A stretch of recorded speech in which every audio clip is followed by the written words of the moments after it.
Assalamualaikum warahmatullahi wabarakatuh. Bismillah, alhamdulillah, wassalatu wassalamu ala rasulillah Sayyidina Muhammad ibn Abdillah wa ala alihi wa sahbihi mawala ma ba'du. Bismillahirrahmanirrahim. Rabbi yassir wa la tu'asir, Rabbi tami bil khairi ajma'in, ya fattahu ya alim, ya razaqu ya karim, iftah alaina futuhal arifin. Allahumma anfa'na bima 'allamtana wa 'allimna ma yanfa'una wa zidna ilman ya rabbal alamin. Allahumma faqihna fid din wa 'allimna at-ta'wil wa hdina ila sawa'is sabil. Allahumma amin. Amin.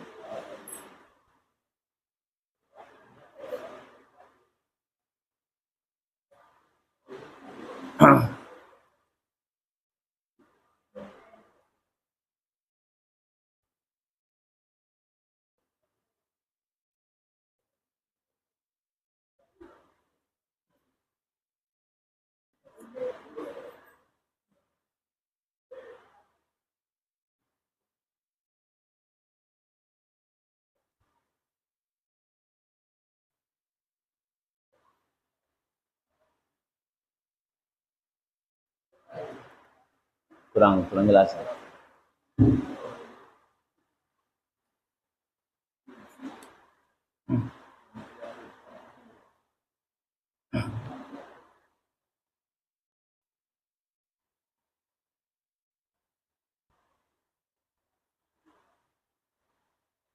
Kita lanjut pelajaran kita. Sekarang terakhir kan masalah wudhu. Sekarang ingin saya membahas masalah sholat. Dalam sholat ini ada beberapa perkara. Ada syarat sholat, ada rukun sholat, ada sunnah-sunnah sholat. 3 macam ya.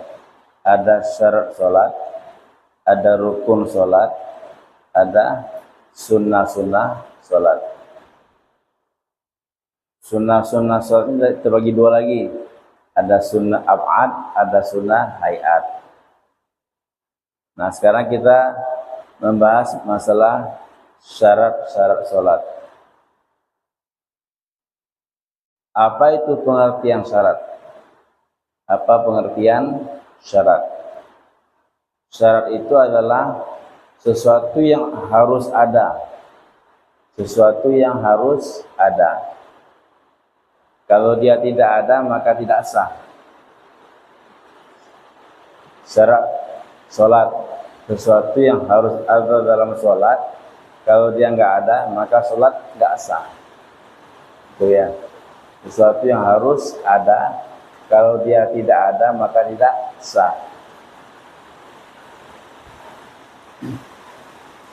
Tetapi sesuatu yang harus ada, ketiadaan dia menunjukkan ketiadaan hukum. Ketiadaan dia menunjukkan ketiadaan hukum. Artinya apa? Kalau dia nggak ada, maka nggak ada hukum, nggak ada sholat. Kalau dia nggak ada, maka tidak ada sholat. Syarat sah sholat. Berarti kalau dia nggak ada, berarti sholat nggak ada juga. Tetapi bukan berarti keberadaan dia menunjukkan keberadaan hukum. Ketiadaan dia menunjukkan pasti tak ada hukum. Tapi keberadaan dia bukan menunjukkan keberadaan hukum. Seperti apa? Seperti wudhu. Syarat sholat adalah punya wudhu enggak? Ya, syarat sholat adalah punya wudhu. Tidak sah sholat kalau tak ada wudhu. Kalau enggak ada wudhu, maka tak ada sholat. Paham kan? Ketiadaan dia merupakan ketiadaan hukum. Tetapi bukan berarti keberadaan dia menunjukkan keberadaan hukum. Sekarang saya tanya, Bapak Ibu ini semua ada wudu enggak? Ada wudu enggak sekarang nih? Apa lagi sholat? Nah, apa lagi sholat? Jadi adanya wudu bukan menunjukkan adanya sholat. Paham ya? Adanya wudu bukan menunjukkan adanya sholat. Tapi tidak adanya wudu pasti tak ada sholat. Ketiadaan dia menunjukkan ketiadaan hukum, tetapi keberadaan dia tidak menunjukkan kepada keberadaan hukum atau ketidakadaan hukum. Paham ya? Ya. Nah, syarat sholat ini ada dua macam. Syarat wajib sholat dengan syarat sah sholat. Syarat ada dua. Syarat wajib, kedua syarat sah. Syarat wajib sholat ini apa artinya? Sesuatu yang harus ada pada diri seseorang, kalau lengkap adanya berarti wajib atas dia sholat. Wajib atas orang itu sholat. Itu syarat wajib sholat. Nah, akan kita bahas syarat wajib sholat. Syarat wajib sholat ada berapa? Syarat wajib sholat ada 4. Syarat wajib sholat ada 4. Berarti kalau 4 perkara ini ada pada diri kita, wajib atas kita sholat. Tidak ada permisi, tidak ada izin untuk meninggalkan sholat. Kalau 4 ini ada pada diri kita, maka wajib sholat atas diri kita. Apa 4 perkara tadi? Yang pertama, Islam. Syarat wajib sholat apa? Islam. Berarti orang kafir wajib ke sholat? Nah, orang kafir tidak wajib sholat. Artinya apa? Dia wajib masuk Islam. Wajib masuk Islam. Tapi tidak wajib sholat. Kalau sudah masuk Islam, berarti wajib sholat. Ya. Jadi orang kafir tidak wajib sholat.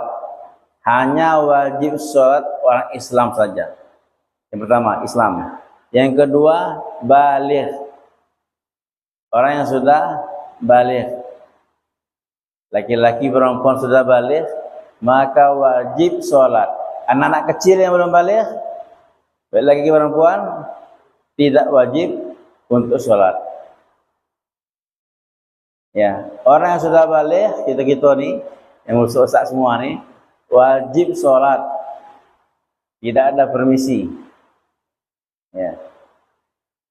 Yang ketiga, berakal. Yang ketiga, berakal. Artinya, hanya orang berakal yang wajib sholat. Orang gila boleh nggak sholat? Orang gila boleh nggak sholat? Ya, tak berdosa bagi orang yang gila untuk nggak sholat. Tapi orang berakal wajib ke atas dia sholat. Islam, baligh, berakal. 3 ini syarat umum. Syarat umum. Laki-laki dia, perempuan dia, Islam dia, baligh dia, berakal dia, maka wajib sholat ke atasnya. Ada enggak syarat sakit, Pak? Sehat. Ada enggak syarat sehat, Pak? Tak ada. Berarti orang sakit wajib ke sholat?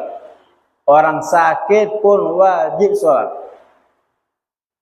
Nah, ini kita kadang-kadang sakit sedikit saja enggak sholat. Orang sakit pun wajib sholat. Karena syarat 3 cuma Islam, baligh, berakal. Kamu Islam, sudah baligh, sudah. Punya akal, punyalah. Nah, wajib sholat. Sehat bukan syarat wajib sholat. Artinya apa? Orang sakit pun wajib sholat. Insyaallah ini yang kita tinggalkan ya, anggap remeh. Sakit sedikit terbaring, dah nggak sholat lagi. Selagi akal kita masih ada, kalau kita nggak mampu sholat berdiri, maka kata Nabi, sholat duduk. Tak mampu sholat duduk, maka berbaring di atas sisi kanan. Di atas sisi kanan. Kalau nggak mampu berbaring di atas sisi kanan, maka terlentang. Sholat dengan terlentang. Kalau nggak mampu juga, maka sholat dengan isyarat. Ya, isyarat tangan. Kalau nggak mampu juga, maka sholat dengan isyarat mata. Isyarat mata. Kalau nggak mampu juga, maka tetap wajib sholat ke atas kamu. Kapan? Kalau kamu nggak mampu, gerakan mata kamu. Yang penting hati kamu masih ada, masih sewaras, maka wajib sholat menghadirkan rukun sholat dalam hati. Aku lagi berdiri, Fatihah, rukuk, i'tidal, dalam hati. Wajib menghadirkan sholat dalam hati. Selagi kita masih sadar, selagi masih waras otak itu. Berarti boleh nggak sholat kalau kita gilo. Pak ya, kalau kita gilo. Orang yang nggak sholat ini adalah orang kafir, atau anak kecil, atau orang gilo. Pilih Pak. Kalau nggak sholat tinggal tiga pilih ini. Apa jadi orang kafir, atau jadi anak kecil, atau jadi orang gilo? Mana yang enak? Ada yang enak? Nggak ada yang enak kan? Ini pentingnya sholat ini. Wajib sholat. Ya. Ada syaratnya, harus sehat, nggak ada syarat. Harus bersih. Tak ada syaratnya. Wajib sholat walaupun keadaan kamu kotor. Wajib sholat ke atas kamu walaupun kamu kotor. Banyak orang, nantilah sholat. Sholat maghrib Pak ya, nantilah, najis. Walau kita pakai najis, ya, tetap wajib sholat kita. Ini syarat 3 nih. Islam, baligh, berakal. Tidak ada selain 3 nih. Syarat sehat nggak ada syaratnya, syarat bersih nggak ada syaratnya, ya, paham Pak ya? Jadi nggak ada alasan sama sekali. Kalau rukun Islam yang lain ada alasan. Kalau nggak mampu berpuasa, maka boleh nggak puasa, bayar fidyah saja. Kalau nggak mampu berpuasa, maka boleh nggak puasa, cukup bayar fidyah. Kalau nggak mampu zakat, boleh nggak zakat? Bahkan dia terima zakat. Ya boleh nggak zakat? Kalau nggak mampu haji, tak wajib haji bagi dia. Boleh nggak haji? Tapi kalau nggak mampu sholat, selagi ada otaknya dia akal dia nih, selagi masih waras dia, maka wajib sholat atasnya. Ya, orang-orang gila saja yang orang tidak wajib sholat. Nah, yang keempat, khusus bagi ibu-ibu. Yang keempat, bersih dari haid dan nifas. Bersih dari haid dan nifas. Kalau kita lagi nggak haid, lagi nggak nifas, maka wajib sholat atas kita. Tapi kalau perempuan lagi haid, lagi nifas, maka tidak boleh sholat. Bukan dapat pahala sholat, dapat dosa. Berdosa, haram hukumnya perempuan yang haid untuk sholat. Ya. Jadi Islam baligh, berakal, bersih dari haid dan nifas. Kalau bapak-bapak, golongan laki-laki ini nggak sholat, berarti kemungkinan bapak lagi haid. Kemungkinan bapak lagi haid. Islam dia, baligh lah besar, berakal, rasa dia. Oh, mungkin lagi haid nih. Mungkin bapak lagi haid. Itu aja Bu ya. Kalau bapak yang nggak sholat, lagi head hilang. Itulah kemungkinan. Tapi mungkin nggak lagi head. Mungkin nggak? Nggak mungkin. Maka kemungkinan besar masih kecil. Tidak mungkin lagi kan? Tak besar. Kemungkinan dua. Kemungkinan tinggal dua. Laki-laki yang sudah besar nggak sholat, kemungkinan tinggal dua. Kafirkah dia atau gilakah dia? Kafirkah dia atau gila? Suka kalau begitu Pak ya. Jadi pentingnya sholat ini. Saya sudah sampaikan kan, Islam ini 5 rukun, digenggam dengan 5. Ya, kuat pegangan kita. Tapi yang paling penting dua, syahadat dengan sholat. Sudah sampaikan tuh. Fair. Jadi ada 4 syarat wajib sholat. Yang pertama apa? Islam. Yang kedua baligh. Yang ketiga berakal. Yang keempat bersih dari haid dan nifas. Bersih dari haid dan nifas. Maka kalau keempat ini ada pada diri kita, maka wajib ke atas kita sholat.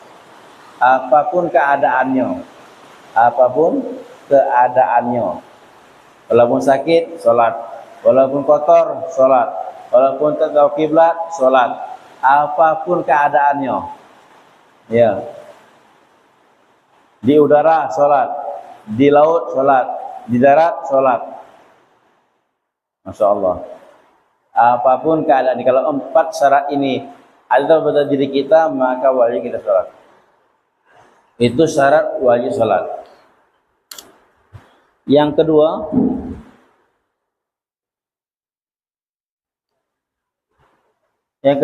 syarat sah sholat. Yang kedua syarat sah sholat. Ada 5 syarat sah sholat. Artinya kalau kita sholat harus memenuhi 5 perkara ini. Kalau satu di antaranya hilang, maka sholat kita nggak sah. Tapi ingat ya, walaupun nggak sah, tetap wajib. Tetap wajib. Tadi syarat wajib lain, syarat sah lain. Ya, walaupun tidak sah, tetap wajib. 5 syarat sah sholat. Yang pertama apa? Bersih dari najis. Yang pertama, bersih dari hadas kecil dan hadas besar. Yang pertama, bersih dari hadas kecil dan hadas besar. Apa artinya tuh? Bersih dari hadas kecil apa artinya? Ada wudhu. Hadas kecil adalah artinya keadaan orang itu nggak ada wudhu. Itu kalau kita nggak ada wudhu, kita berhadas kecil namanya. Untuk menghilang hadas kecil dengan cara berwudhu. Sholat wajib wudhu. Sholat sah dengan wudhu. Bersih dari hadas kecil. Dan kedua, bersih dari hadas besar. Bersih dari junub. Bapak-bapak, ya, ibu-ibu kalau lagi junub, maka tidak sah sholatnya. Harus mandi dulu, mandi besar, mandi janabah, baru sah sholatnya.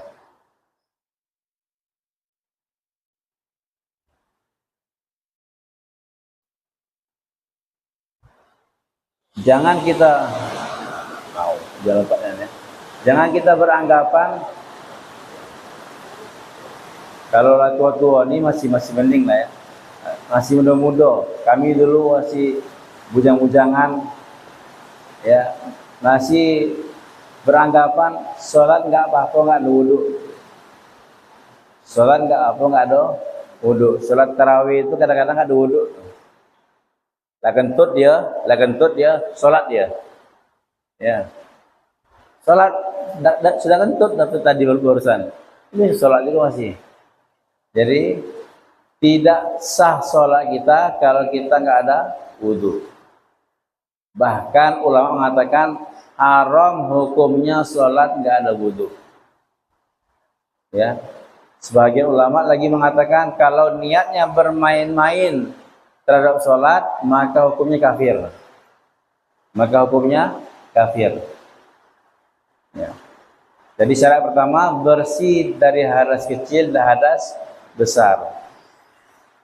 Hadas besarnya apa ya Pak? Anda tahu Bu? Hadas besar. Hah? Junub. Ada 3 sebab orang berhadas besar. Orang berhadas besar ada 3 sebab. Yang pertama keluar air mani. Baik sadar ataupun enggak sadar. Ya, sadar dan terjaga, sadar. Tidur enggak sadar, mimpi. Bangun-bangun lah basah. Ya, itu keluar air mani menunjukkan dia berhadas besar. Kamu ya, keluar air mani berhadas besar. Yang kedua adalah masuknya hasyafah, kepala zakar kita kepada kemaluan perempuan. Artinya bersetubuh.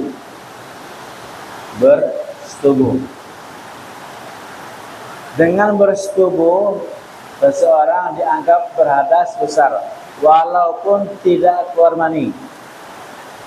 Ingat Pak ya, walaupun kita bersetubuh tak keluar mani, bersetubuh itu sudah menghadaskan besar kita. Ya, yang pertama keluar air mani, yang kedua bersetubuh, ya, dan yang ketiga ada yang tahu kapan seorang itu wajib mandi? Setelah dia keluar mani, setelah dia bersetubuh, apalagi? Yang ketiga mati. Seseorang apabila mati wajib mandi, cuman kewajibannya berpindah kepada orang hidup.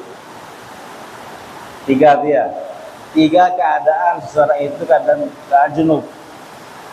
Setelah air mani, setelah bersetubuh, dan mati. Nah, 3. Jadi kalau kita keluar air mani, tak sah sholat kita sebelum mandi. Kalau kita setelah bersetubuh, tak sah sholat kita sebelum kita mandi. Bersih dari hadas kecil hadas besar. Itu artinya. Yang pertama. Yang kedua, bersih dari najis pakaian, badan dan tempat. Bersih dari najis 3 perkara. Pakaian kita bersih, badan kita bersih, tempat kita sholat bersih. Apa ya? Tidak boleh ada najis sedikit pun. Tidak boleh ada najis di pakaian kita, di badan kita, di tempat kita sholat. Itu yang kedua.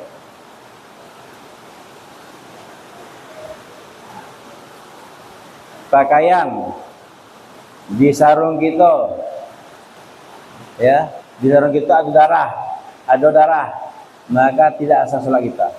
Maka sholat kita nggak sah, karena kita membawa najis. Habis sholat, assalamualaikum warahmatullahi wabarakatuh. Ketika menoleh ke kiri, kita lihat di pundak kita ada darah, maka nggak sah sholat kita. Sholat lagi. Baju tadi diganti dan diulang lagi sholat lagi. Syarat sah sholat bersih dari najis pakaian, ya, badan dan tempat sholat.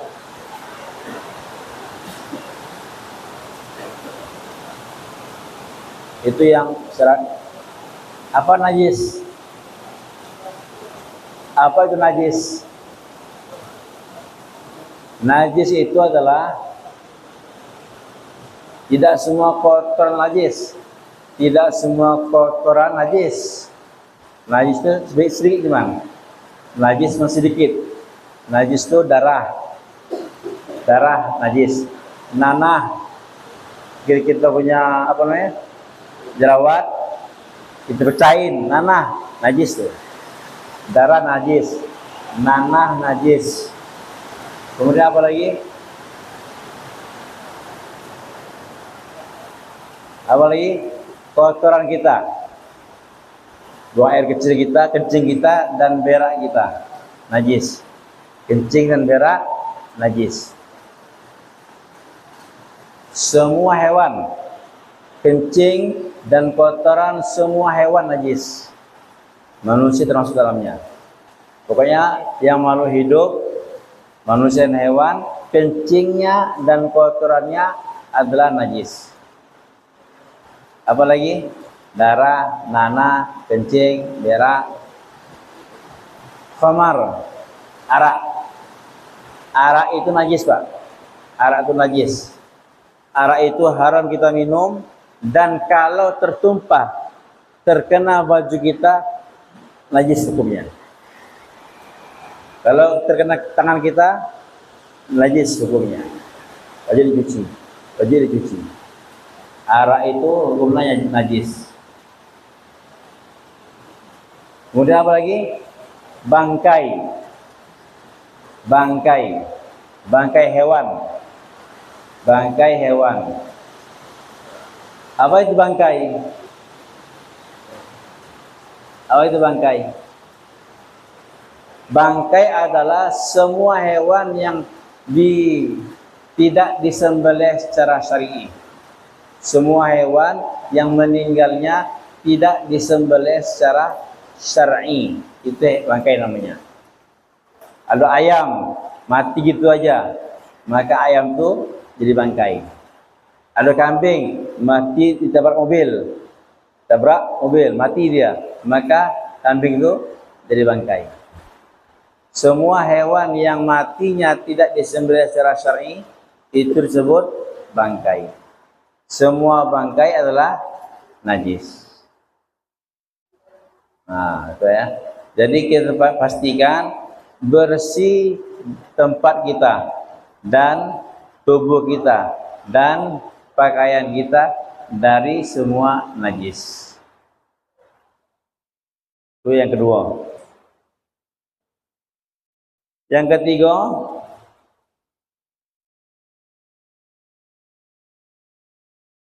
adalah dukhul waktu, masuk waktu. Masuk waktu.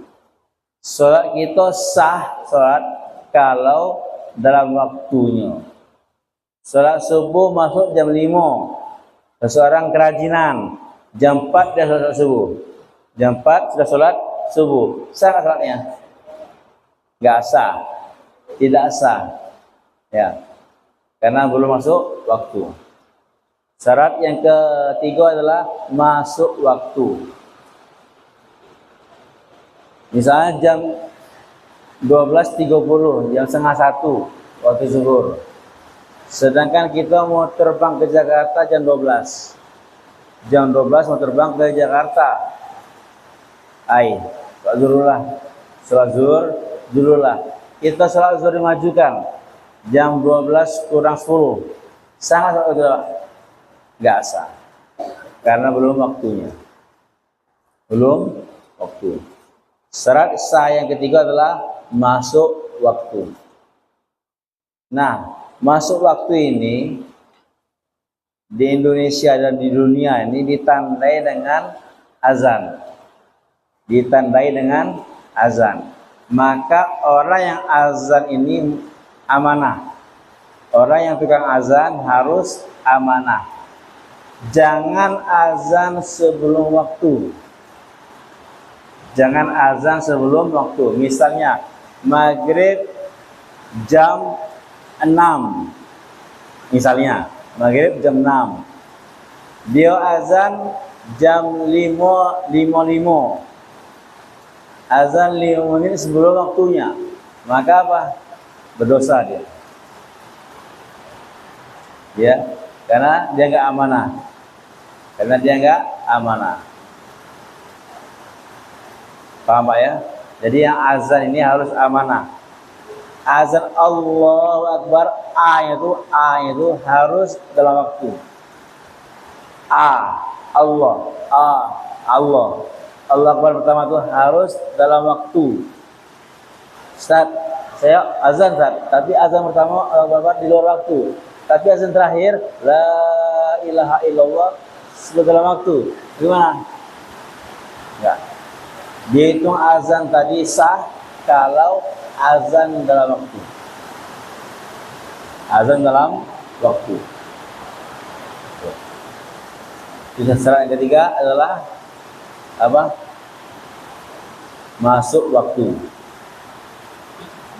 Nah, ini Ramadan mendekat kan? Ramadan mendekat. Perhatikan yang muazin. Dua salat ini terutama. Salat maghrib dengan salat subuh. Salat maghrib dengan salat subuh. Perhatikan. Kalau salat maghrib jangan kecepatan. Jangan kecepatan. Lambat apa? Lambat. Misalnya maghrib masuk jam 6. Kita azan jam 6:05. Tak apa-apa. Ya. Salat maghrib jangan kecepatan azannya. Karena kalau kita azan duluan, belum waktunya orang yang berbuka. Orang yang berbuka, batal puasanya. Salat subuh jangan kelambatan. Salat subuh jangan kelambatan. Subuh sudah 5. Sudah 5. Kita azan jam 5:10. Maka orang karena enggak dengar azan, asik makan saja. Asik makan. Maka batal puasa dia. Ya. Maghrib azan yang kecepatan, subuh azan jangan kelambatan. Nah, ini masuk bulan puasa ya. Perhatikan. Yang keempat adalah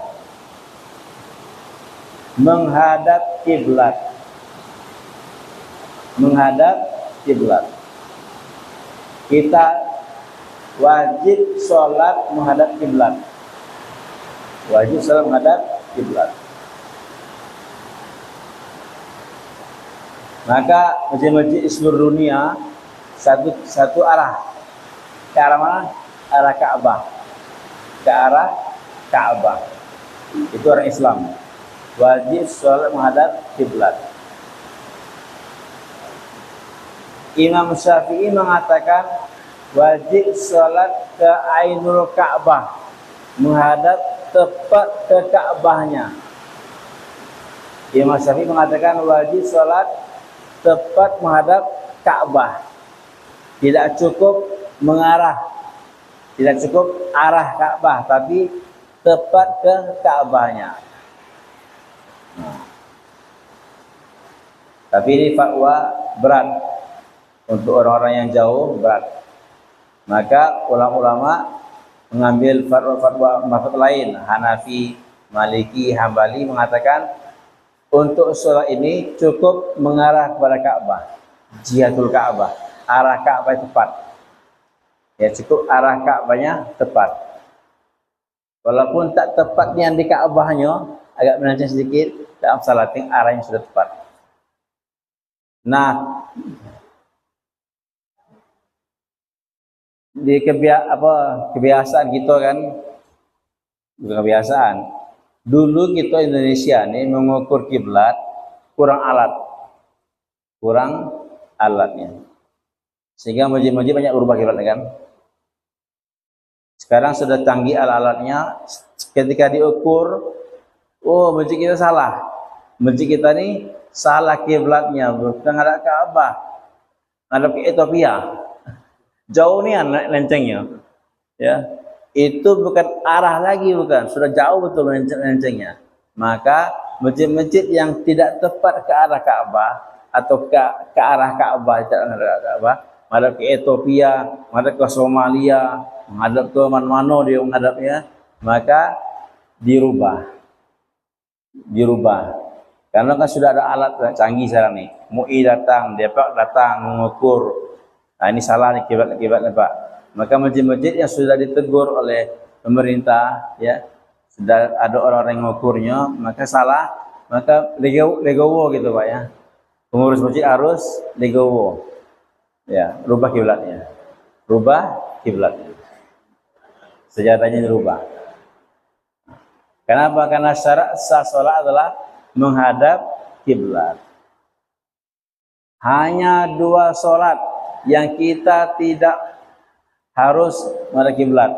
Hanya 2 salat yang kita boleh untuk tak hadap kiblat. Nah, ya. Hanya ada 2 salat yang kita boleh untuk tidak menghadap kiblat.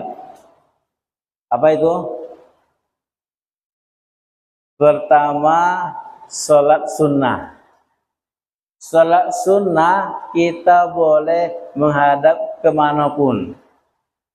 Salat sunnah di atas kendaraan, di atas mobil. Mobil arah ke sana, pergi. Kiblat ke sana, kiblat. Kita ada sana, tak apa. Salat sunnah di atas kendaraan, kemana arah kendaraan tadi. Boleh untuk tak ada kiblat. Asalkan salat sunnah. Kalau salat wajib turun menghadap kiblat. Ya, salat sunat boleh kita untuk terhadap kiblat. Boleh. Yang kedua, salat apa? Salat khauf. Salat dalam keadaan takut. Musuh di depan kita perang. Musuh di sana. Kiblat mana kiblat? Ini belum salat zuhur nih. Belum salat zuhur. Karena salat zuhur kita. Maka salat zuhur dia boleh untuk tak ada kiblat, ada musuh. Walaupun salat wajib boleh tak ada kiblat karena dalam keadaan khauf, dalam keadaan takut genting. Ya, hanya 2 salat itu saja yang boleh kita untuk tak ada kiblat. Salat sunat kendaraan dan salat khauf. Adapun salat wajib menghadap kiblat. Paham soal Pak ya? Nah.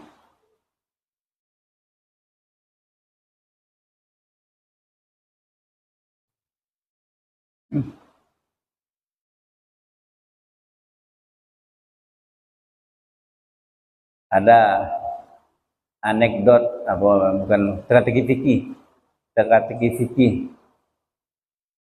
Sebenarnya ini selingan saja ya. Siapakah orang yang sholat makruh? Hukumnya makruh.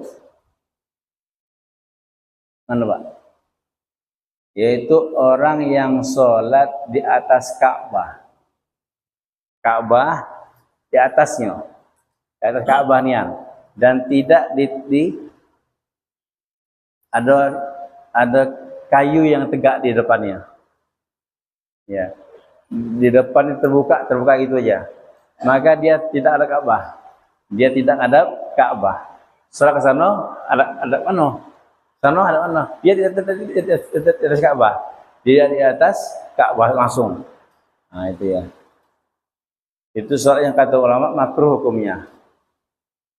Tapi siapa yang tidak salat di Ka'bah? Siapa?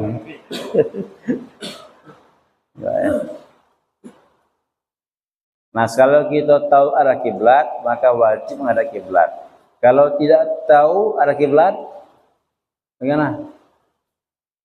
Kalau tidak tahu arah kiblat, maka kita bertanya kepada yang tahu.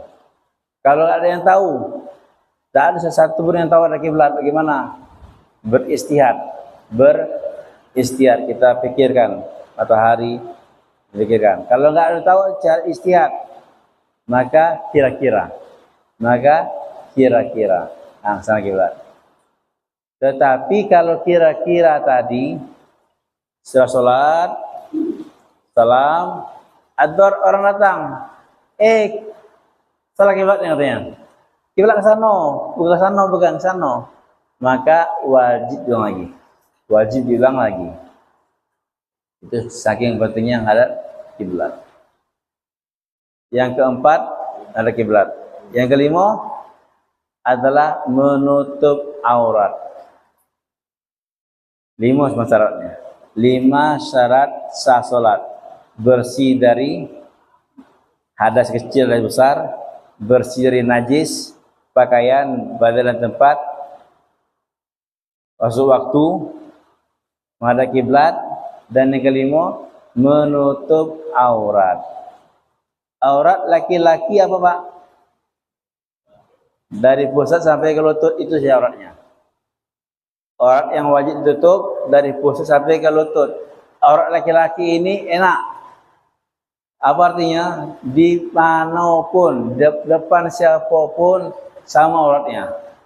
Di depan laki-laki, di depan perempuan, depan keluarga, depan orang lain, wajib tutup pusat sama lututnya, sampai lututnya. Dia nggak wajib menutup dadonya. Dia nggak wajib menutup betisnya. Paham Pak ya? Dia hanya wajib menutup antara pusat dan lututnya. Sama itu. Baik depan anak kita. Depan anak kita sendiri. Bapak-bapak haram hukumnya pakai celana pendek. Nampak pahanya. Nampak paha bapak-bapak haram hukumnya. Walaupun yang lihat buat anak kita dewek. Walaupun anak kita dewek, laki-laki lagi. Seorang laki-laki wajib menutup auratnya antara pusat sampai lututnya. Berarti paha masuk apa? Masuk aurat. Masuk aurat paha. Maka haram hukumnya membuka paha. Nah ini Pak ya. Bapak-bapak lagi main-main pakai celana pendek. Main badminton pakai celana pendek. Ya. Terasa kita membuat dosa. Itu orang laki-laki antara pusat sampai lutut wajib ditutup. Aurat perempuan, nah ini banyak nih. Aurat perempuan yang banyak. Aurat perempuan dalam sholat. Yang pertama, aurat perempuan dalam sholat adalah seluruh tubuhnya kecuali wajah dan telapak tangan. Seluruh tubuh kecuali wajah dan telapak tangan. Duanya boleh dibuka dalam sholat. Boleh buka muka, boleh buka telapak tangan. Itu aurat perempuan dalam sholat. Jadi perhatikan ya ibu-ibu, sholat kita, muka kita boleh terbuka, tetapi rambut kita enggak boleh keluar. Ada ibu-ibu sholat tapi nampak rambutnya, maka enggak sah. Maka tidak sah. Karena rambut adalah aurat. Syarat sholat menutup aurat, wajib tutup rambutnya. Ya. Ibu-ibu sholat telekungnya kan pendek, enggak panjang. Ketika dia takbir nampak tangannya nih. Kulit tangan nampak, kulit tangannya. Kulit tangannya nampak. Ah, perhatikan ya, itu enggak boleh. Enggak sah sholatnya. Ibu-ibu sholat, ingat, telapak kaki kita adalah aurat. Telapak kaki perempuan adalah aurat, wajib ditutup. Lagi sholat terbuka telapak kakinya. Lagi sujud nampak telapak kakinya, maka enggak sah. Ibu perhatikan ya, dalam sholat aurat perempuan seluruh tubuh kecuali wajah dan telapak tangan. Telapak kaki termasuk aurat telapak kaki. Nah itu ya, itu perhatikan. Teruskan Pak, teruskan. Tampak nanti nih ibu-ibu nih. Aurat perempuan aurat perempuan di depan mahramnya.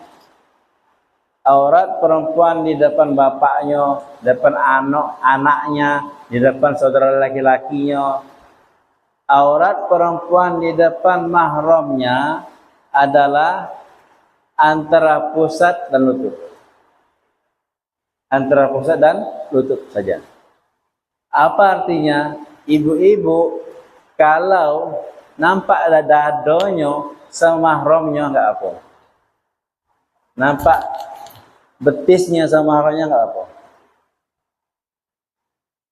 Kamu ya? Sama mahramnya, sama bapaknya, sama anak laki-lakinya, sama abang adiknya laki-laki. Sama mahram.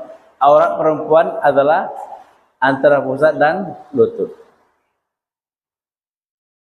Tapi ibu kalau menyusui boleh nampak sama mahram, tapi jangan terbuka nih ya. Sama bukan mahram nampak juga, sama tetangga sebelah nampak juga. Wah, itu kelebihan lewatan namanya itu. Haram hukumnya. Boleh kita buka dado kita sama mahram kita, boleh. Karena bukan aurat. Paham ya? Tetapi ingat, paha ibu-ibu adalah mahram, adalah aurat. Ibu-ibu pakai celana pendek, walaupun dalam rumah, walaupun depan laki-laki, haram hukumnya. Anak laki-laki ibu tidak boleh melihat kepada paha ibu, karena paha termasuk aurat, walaupun depan mahram. Sama bapak tadi, bapak pakai celana pendek, haram hukumnya. Depan anak kecil, depan anak dewek. Ibu-ibu juga pakai celana pendek dalam rumah, haram. Yang boleh buka-bukaan hanya suami istri. Suami istri boleh buka-bukaan, boleh saling melihat. Selain suami istri, anak kita, bapak kita, saudara kita enggak boleh. Paham ya? Tuh. Aurat ibu-ibu di depan mahram. Kemudian aurat perempuan di depan perempuan kafir. Aurat perempuan di depan perempuan sesama perempuan. Aurat ibu-ibu sama ibu-ibu. Sesama ibu-ibu apa auratnya? Auratnya enggak sama dengan laki-laki.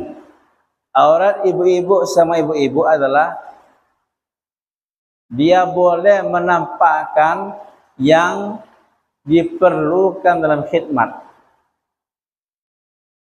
Apa artinya? Kalau dia berkhidmat, menuangkan, menjamu tamu, nampak dadonya, boleh. Nampak rambutnya, boleh. Nampak tangannya, boleh. Nampak betisnya, boleh. Aurat perempuan sama perempuan adalah seluruh, dia boleh membuka yang biasanya diperlukan dalam khidmat. Ibu-ibu masak pakai jilbab, payah nggak? Panas kan? Maka terbuka boleh. Tapi ingat, hanya boleh dilihat oleh perempuan. Ibu-ibu boleh buka rambutnya di depan sama perempuan. Tetapi ibu-ibu memakai celana pendek depan perempuan nggak boleh juga. Coba ya. Iya, pendek itu lebih pendek dari paha. Ya, yang penting menutup antara pusat dan lutut. Tutup antara pusat dan lutut kita.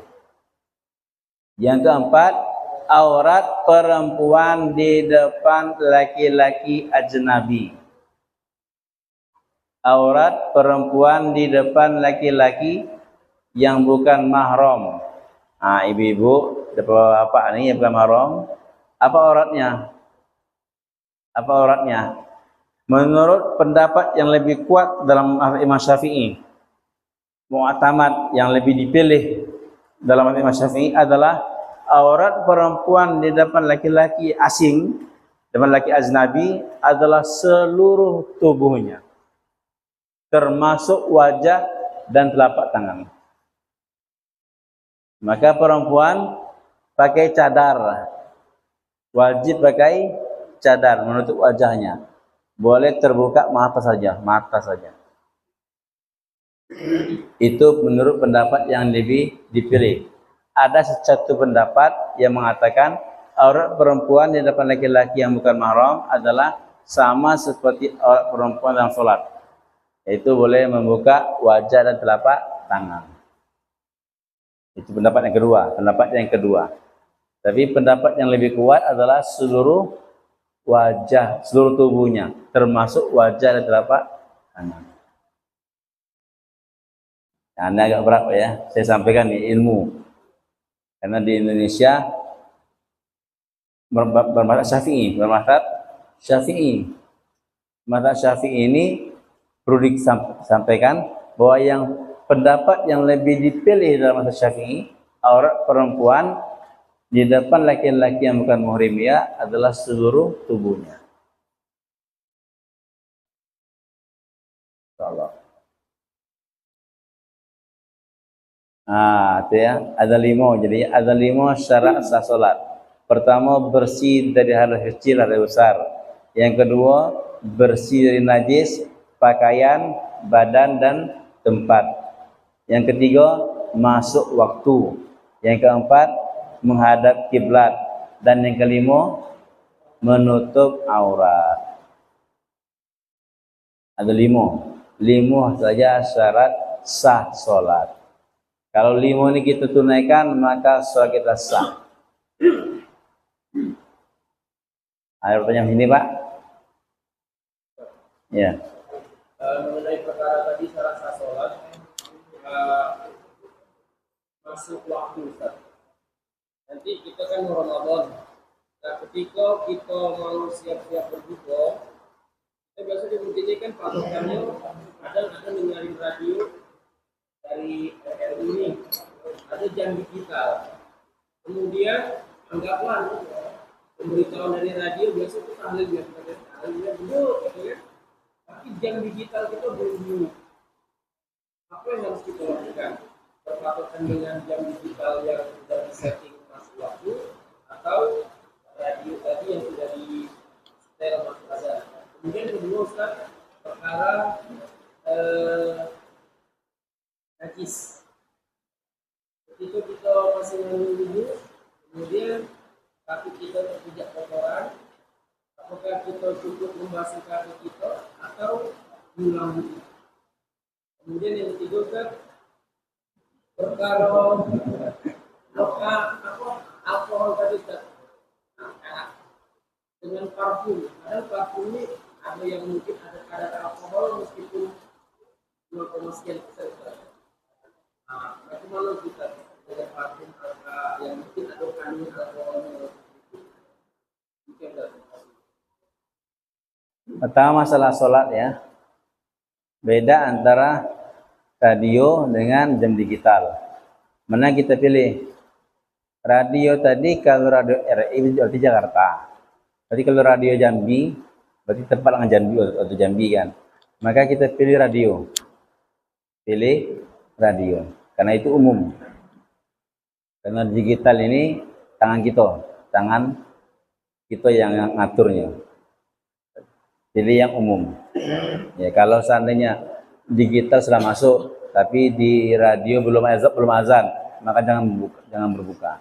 Jangan berbuka. Tapi kalau di radio setelah azan, kita mau nunggu jam digital gitu, boleh. Mengakhirkan berbuka sebentar, boleh.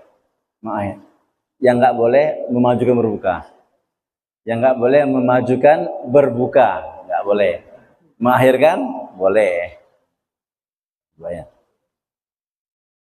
Yang pertama, soal yang kedua, masalah najis. Kita setelah wudhu, kemudian kita terinjak najis, terinjak tai ayam misalnya, kaki kita, maka cukup bersihkan kaki saja. tidak perlu wudhu lagi, karena wudhu kita nggak batal. Wudhu tidak batal dengan menginjak najis. Ya, cukup bersihkan yang kotor saja. Tuh, yang kedua. Tanya yang ketiga, apakah parfum-parfum yang beralkohol disemprotan, apakah najis itu? Apakah najis? Maka pendapat ulama mengatakan tidak najis. Parfum yang beralkohol disemprotkan ke kita tidak najis. Sama deodoran, itu ada alkoholnya di deodoran itu. Apakah najis? Tidak najis. Ya, tidak semua karena kadar alkoholnya sangat sedikit sekali, sangat sedikit sekali. Ya, berbeda dengan arak. Beda dengan arak. Kalau alkohol tadi kan kandungannya sedikit. Kalau arak tadi semuanya. Ke arak tuh kalau masih sedikit najis dia. Ya. Dah ya, insyaallah. Lagi Pak, pertanyaan? Mengenai syarat sholat ini kan dengan kiblat.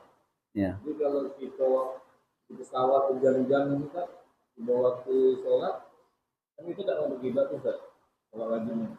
Jadi solusinya gimana Ustaz? Yang sudah ketiga Ustaz, yang kedua pernah melihat perempuan sholat, tapi tidak pakai mukena, hanya pakai penutup tulisan tangan, pakai kaki, itu pakai warna biasa gitu kan. Tapi gimana Ustaz? Yang pertama, sholat wajib di atas pesawat. Di atas pesawat.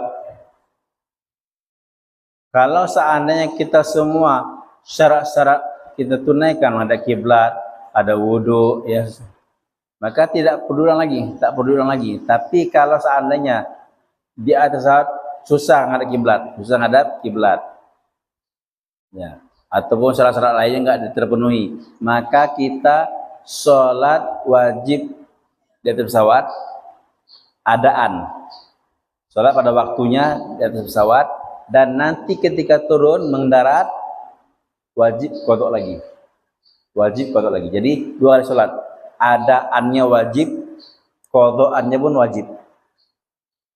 Tuh, jangan sampai kita qadha saja, sholat juga tidak asal juga, nantilah ditunggu turun.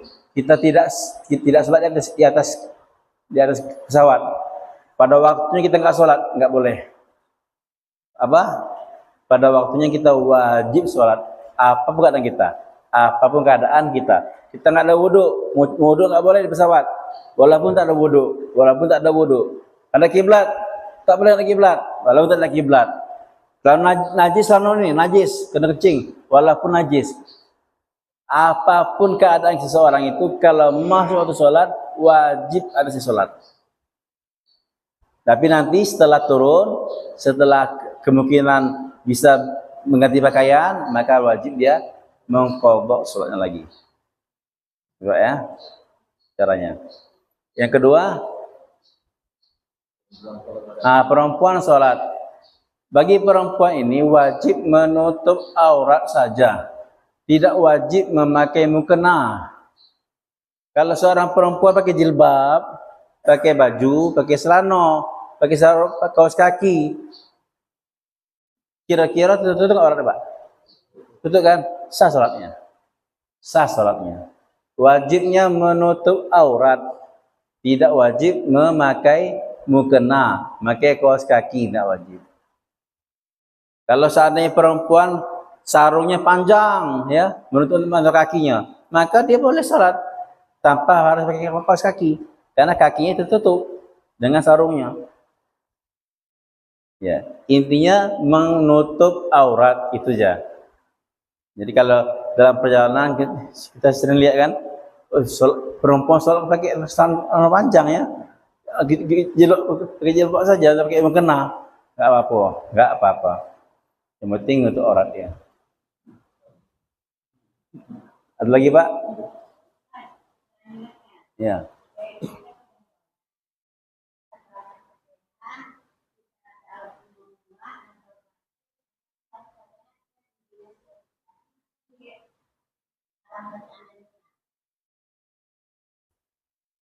Nah, sholat baca Fatihah.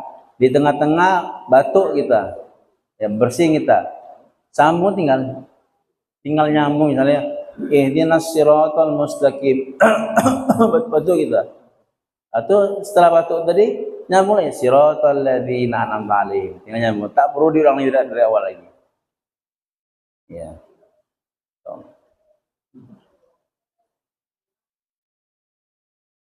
Cukup Pak ya, insyaallah. Ada lagi pertanyaan Pak?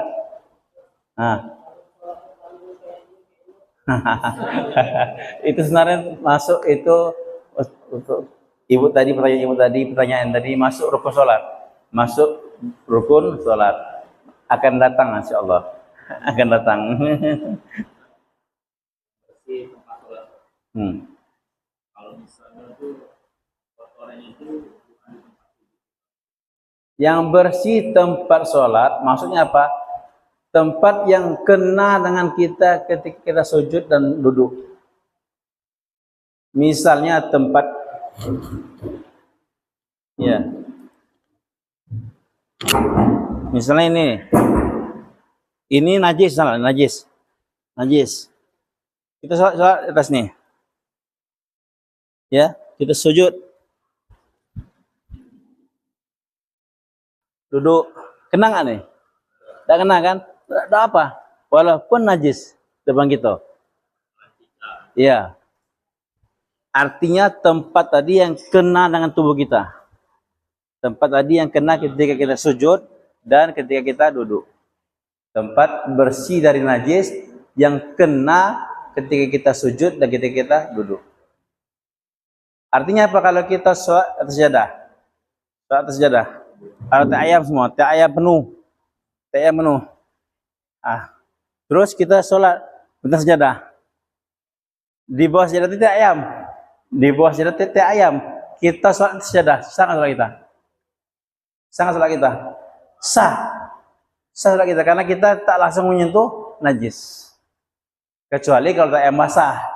Tak ayam basah jadi dia tembus. Nah, itu lain lagi hukumnya.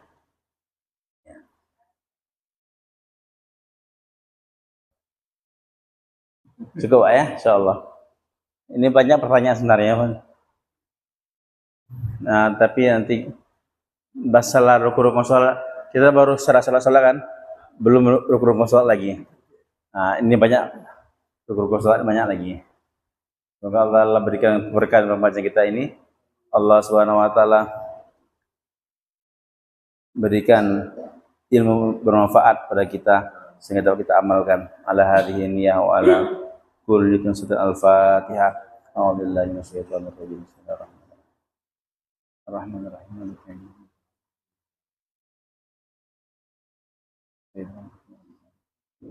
Bismillahirrahmanirrahim. Alhamdulillahirabbil alamin. Allahumma shalli wa sallim ala sayyidina Muhammad wa ala alihi wa sahbihi ajma'in. Allahumma ihfazna min jami'il fitan ma dhahara minha wa batan.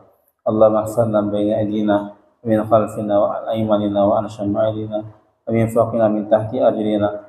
Allahumma inna naj'aluka fi nuhurihim wa na'udzubika min shururihim. Allahumma inna na'udzubika min jahdil bala wa darkis syaqa wa su'il qada wa syarril a'da. Allahumma altubina fi taysiri kulli asir fa inna taysira kulli asir 'alaika yasir. Allahumma khir lana wa akhtar lana. Allahumma khir lana wa akhtar lana. Allahumma khir lana wa akhtar lana. Allahumma arinal haqqa haqqan warzuqna ittiba'ah wa arinal batila batila warzuqna ijtinabah.